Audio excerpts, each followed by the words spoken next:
So hello guys and welcome back to my channel RGPV rumours. तो जैसा आपको पता है कि यहाँ पे हमारी प्रैक्टिकल जुगाड़ वाली सीरीज चल रही है। सो आज उसका एपिसोड 6th होने वाला है। ओके एंड उसमें आज हम करने वाले हैं basic civil engineering and engineering mechanics which is basically BT 204 का प्रैक्टिकल जुगाड़। Okay so yes let's start. सबसे पहले तो ये कि प्रैक्टिकल एग्जाम क्यों इंपॉर्टेंट है। तो देखो बेटा, मार्क्स के लिए इंपॉर्टेंट है।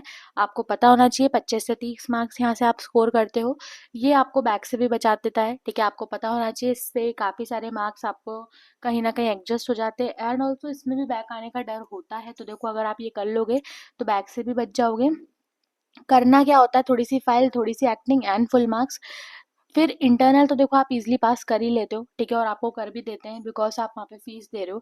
लेकिन एक्सटर्नल थोड़ा सा हैंडल करना इंपॉर्टेंट होता है, जिसको हम यहाँ पे हम आज डिस्कस करने वाले हैं कैसे आप उसको भी इजीली हैंडल अप कर लोगे।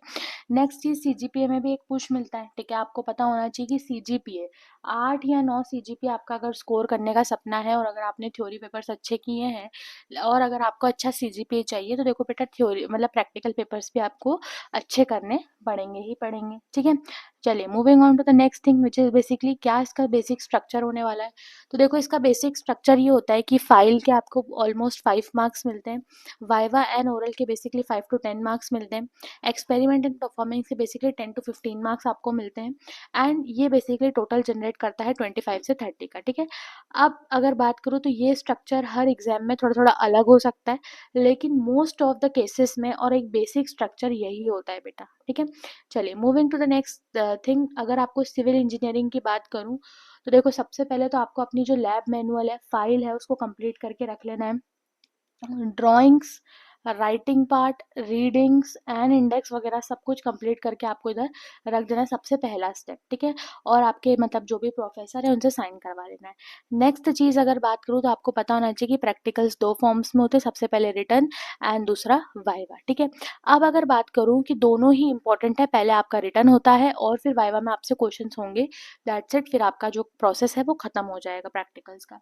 नेक्स्ट चीज़ अगर बात बताऊँ तो देखो, इसमें स्टेप 2 होगी रिटर्न प्रैक्टिकल, जिसमें बेसिकली आपको इस तरीके की एक कॉपी मिलेगी जाएगी और बेसिकली इसमें आपको क्या होगा, लिखना होगा जो क्वेश्चंस आपके प्रोफेसर देंगे।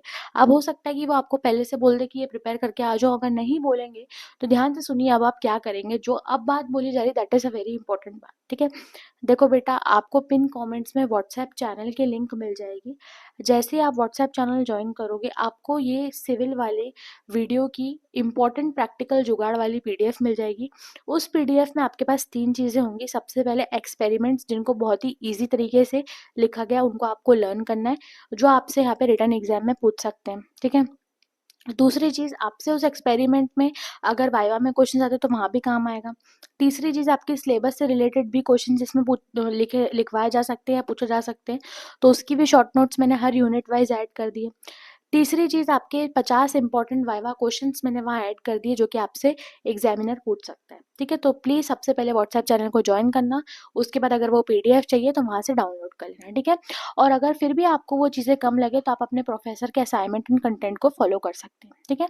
नेक्स्ट बात अगर बात करूँ, देखो फिर स्टेप 3 होगा वाइवा प्रैक्टिकल, जिसका ऑलरेडी मैंने आपको बताया कि मैंने 50 इंपॉर्टेंट वाइवा क्वेश्चंस जो हैं आपके डाल दिए हैं, ठीक है। तो घबराने की कोई ज़रूरत नहीं, बस पीडीएफ में से लर्न कर लेना एंड बस अगर आप उतना कर लोगे तो you are good to go, ठीक है। क्या स्मार्ट टिप्स मेरी तरीके से रहेंगी, देखो पूरा सब कुछ रिवाइज करने का कोई फ़ायदा नहीं है। जो भी शॉर्ट नोट्स दिए जा रहे हैं उनको रिवाइज कर लो, क्योंकि इतने डीप में आपसे वो क्वेश्चन नहीं करने वाले। उसके बाद 50 क्वेश्चंस जो मैंने दिए हैं उनको मास्टर अप कर लेना अच्छे से। उसके बाद अपनी फाइल अच्छे से नीटली उसका रिकॉर्ड रखना और कॉन्फिडेंटली सवाल का आंसर देना, ठीक है। अगर आपका मतलब जो भी एग्जामिनर आएगा, पहले आप उसको ग्रीट करना, उसके बाद आपको अगर आंसर आता हो तो आप क्लियरली आंसर देना, और अगर नहीं आता है तो आप उसको क्लियरली एडमिट करना। लेकिन वहाँ पे आपको पैनिक आर्ग्यू नहीं करना है, गेस वर्क नहीं करना है, बिल्कुल अच्छे से शांति से और रिस्पेक्टफुल वाले तरीके से आपको वहाँ पे चीज़ें करनी है।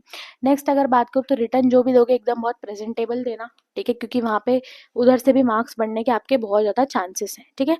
चलिए moving to the next thing which is कि आप सारे अपने इंपॉर्टेंट डॉक्यूमेंट जैसे कि एडमिट कार्ड, स्मार्ट कार्ड और कॉलेज आईडी, गवर्नमेंट प्रोफाइल, जैसे आप मेन पेपर की प्रिपरेशन करके आते थे वैसे ही सब कुछ लेके जाना। कोई भी डाउट रह गया हो तो बेटा कमेंट ज़रूर करना, क्वेश्चन और कमेंट सेक्शन आपके लिए ओपन है।